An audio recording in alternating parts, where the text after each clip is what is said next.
మన ప్రభువును, మన రక్షకుడును, సర్వలోకనాథుడైన ప్రభువైన యేసుక్రీస్తు నామం పేరట అనుదినము దేవుని వాక్యాన్ని వినుచు ఉన్నటువంటి ఆ కృపగల దేవుని సన్నిధిలో నిత్యము గడుపుతున్న ప్రభు బిడ్డలైన మీ అందరికీ హృదయపూర్వకమైన వందనాలు. దేవుని వాక్యాన్ని మనం చదువుకొని దేవుని మాటలు మనం ధ్యానం చేద్దాం. దేవుని బిడ్డలారా, 126వ కీర్తన 5వ వచనములో ఒక చిన్న భాగాన్ని మనం చదువుకొని దేవుని మాటలు మనం ధ్యానం చేద్దాం. సంతోషముతో పంట కోసెదరు. దేవుని బిడ్డలారా, 126వ కీర్తన 5వ వచనములో దేవుని మాటలో రాయబడిన మాట ఏంటంటే, పంటను కోసెదరు. ఈరోజు నేను మీతో పంచుకుంటున్న అంశం. సహజంగా మనకి గ్రామ వాతావరణము, పొలాలు మనకు తెలిసి ఉంటే, సహజంగా మనందరూ కూడా ఇంటి దగ్గర కూడా చిన్న చిన్న స్థలాలు, ఖాళీ స్థలం ఉంటే, మనందరం కూడా దీని ద్వారా పంట కోస్తూ ఉంటాం. కొన్ని పంటలు చిక్కుడుకాయలు, సొరకాయలు, బీరకాయలు. కొన్ని మనము ఈ పంటను ఎలా కోస్తాము అంటే, దేవుని బిడ్డలారా, ఖచ్చితంగా మనం ఆ పంట రావటానికి భూమిలో విత్తనాన్ని విత్తాలి. ఒక విత్తనాన్ని భూమిలో విత్తినప్పుడు దానికి నీరు పోస్తాం. ఆ చక్కగా చెట్టు మొలుస్తది, పెరుగుద్ది. అది పెరిగిన తరువాత దాని సమయం వచ్చినప్పుడు కాయ కాస్తది. ఆ కాయ కాసినప్పుడు ఖచ్చితంగా సంతోషంగా పంటను మనం భుజిస్తూ ఉంటాం కదా! పరిశుద్ధ గ్రంథంలో కూడా ఒక విలువైన మాట, ఈ 126వ కీర్తన 5వ వచనంలో రాయబడిన మాట, కన్నీళ్లు విడుచుచు విత్తువారు అంటున్నాడు. సహజంగా దేవుని బిడ్డలారా, విత్తనాలు పెట్టేవారు కన్నీళ్లు విడవరు. విత్తనం పెట్టేటప్పుడు దాని మీద పంటొస్తదని సంతోషంగా విత్తుతూ ఉంటారు. కానీ ఈ వచనంలో మనకి చెప్పే మాట ఏమిటయ్యా అంటే, ఒక భూమి మీద విత్తనాన్ని పెట్టే వ్యక్తి ఏ విధముగా పంట కోసం విత్తనాన్ని విత్తుతూ ఉంటాడో, ఒక మానవుడు దేవుని యొద్ద నుండి పంటను కొయ్యాలి అంటే, దేవుని యొద్ద నుండి మనకు ఖచ్చితమైనటువంటి కార్యాలు జరగాలి అంటే, ఆ వ్యక్తి దేవుని పొలము అనబడిన సంఘములో, దేవుని పొలము అనబడినటువంటి మందిరములో, దేవుని పొలము అనబడిన స్థలములోనికి వెళ్ళి, ఏ వ్యక్తి అయితే దీని బిడ్డలారా కన్నీళ్లు విడుచుచు అనగా కన్నీళ్లతో ప్రార్థన చేస్తారో, వారు ఖచ్చితముగా ఆ కన్నీళ్లతో వారు చేసేటువంటి మనవులు, వారు చేసేటువంటి వారు పెట్టేటువంటి ఏ అంశమైతే నువ్వు దేవుని దగ్గర అడుగుతావో, అదే విత్తనము, అదే విత్తనము. అంటే ఈ కళ్ళల్లోంచి కన్నీళ్లు వచ్చింది అంటే, నీ హృదయంలోంచి ఉన్నటువంటి వేదన, భారము ఆ కన్నీళ్లను రప్పిస్తుంది. నీకున్న సమస్య, నీకున్న బాధ, నీకున్నటువంటి అవమానాలు, నిందలు, నీకున్న లోటు, నీకున్న పరిస్థితులు ఆ కన్నీళ్లను రప్పించిద్ది. ఆ కన్నీళ్లతో నువ్వు దేవుని మందిరములోనికి వెళ్ళి, దేవుని పొలమూడబడిన ఆ స్థలములో కన్నీళ్లు విడిచినప్పుడు, ఆ విత్తనాన్ని విత్తావు అని దేవుడు చెప్తున్నాడు. అప్పుడంట సంతోషమనేటువంటి పంటను నువ్వు కోస్తావు. దేవునికి స్తోత్రం. దేవుని బిడ్డలారా, పరిశుద్ధ గ్రంథములో ఆదికాండము నుండి ప్రకటన గ్రంథం వరకు 66 పుస్తకాలలో కన్నీళ్లతో విత్తినటువంటి భక్తుల జీవితాలలో ఆ కన్నీళ్లు దేవుని బిడ్డల జీవితకాలం అంతా కూడా లేవు. ఆ కన్నీళ్లలో దేవుడు ఆదరించాడు. ఆ కన్నీళ్లను దేవుడు తుడిచాడు. ఆ కన్నీళ్లతో విత్తినటువంటి వారు సంతోషమనే పంటను కోశారు. నేను మీకు దేవుని వాక్యంలోంచి ఒక దృశ్యాన్ని మీకు జ్ఞాపకం చేయాలని ఆశపడుతున్నాను. దేవుని బిడ్డలారా, ఇది సువార్తలలో ఉంటుంది ఈ మాట.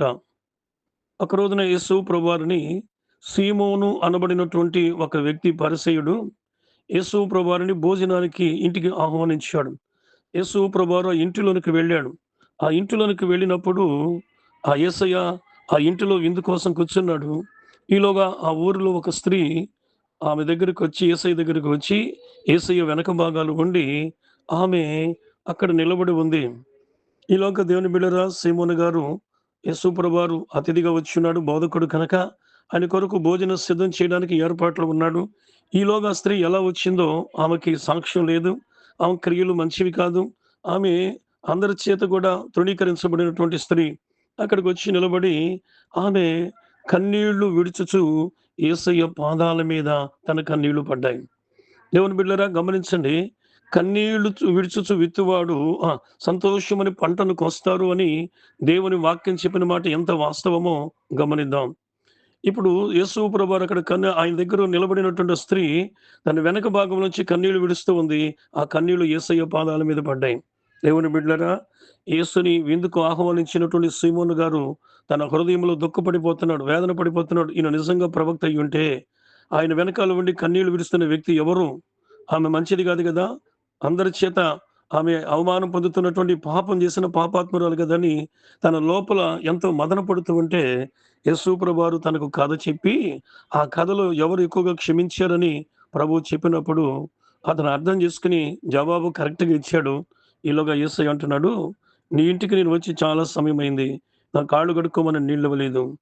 ఆమె తన కన్నీళ్లతో నా పాదాలు తుడిచి, నా పాదములు ముద్దు పెట్టుకొని, తన తల వెంట్రుకలతో నా పాదములు తుడిచిందని ఆమె విస్తారంగా పాపం చేసింది. కానీ ఆమె విస్తారంగా నన్ను ప్రేమించింది. ఆమె పాపములు క్షమించబడ్డాయని చెప్పి, "నువ్వు లేచి సమాధానంతో వెళ్ళమని" ప్రభువు ఆమెను దీవించాడు. దేవుని బిడ్డలారా గమనించండి.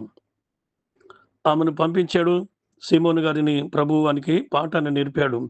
అయితే ఈమెకు సంతోషం ఎలా వచ్చింది అంటే పాప క్షమాపణ పొందింది. యేసు ఈ లోకములోకొచ్చింది ఎందుకంటే పాపులను రక్షించుటకు క్రీస్తు యేసు లోకమునకు వచ్చాడు. అంత మాత్రమే కాదు, నశించిపోతున్న వారిని వెదికి రక్షించడానికి వచ్చిన దేవుడు కదా! దేవుని బిడ్డలారా గమనించండి. ఆటంకాలు, అభ్యంతరాలు వచ్చినప్పటికిని ప్రభువారు తన పనిని ఆయన చక్కగా నిర్వహించాడు. అంత మాత్రమే కాదండి. లోకరక్షకుడైన యేసయ్య కలవరి సిలువలో తన ప్రాణాన్ని పెట్టి మూడవ దినమున సమాధి గెలిచి లేచినప్పుడు మొట్టమొదటగా యేసును చూచింది ఎవరంటే ఆయన పాదాలు తడిపినటువంటి ఆ మగ్ధలేని మరియ. యేసయ్య పాదాలు తడిపినటువంటి కన్నీరు తడిచినామా ఆయన మరణ పునరుద్ధానముల గురించి మొదటిగా ప్రపంచానికి తెలియపరిచిన ఎవరంటే ఆ స్త్రీ. ఆమెకి ఇప్పుడు ఎంత సంతోషమో చూడండి.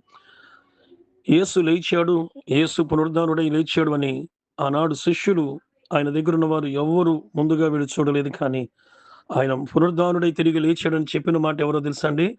ఆ రోజు కన్నీళ్లు విడిచినటువంటి ఆ స్త్రీ శిష్యుల దగ్గరికి వర్తమానం తీసుకొచ్చింది.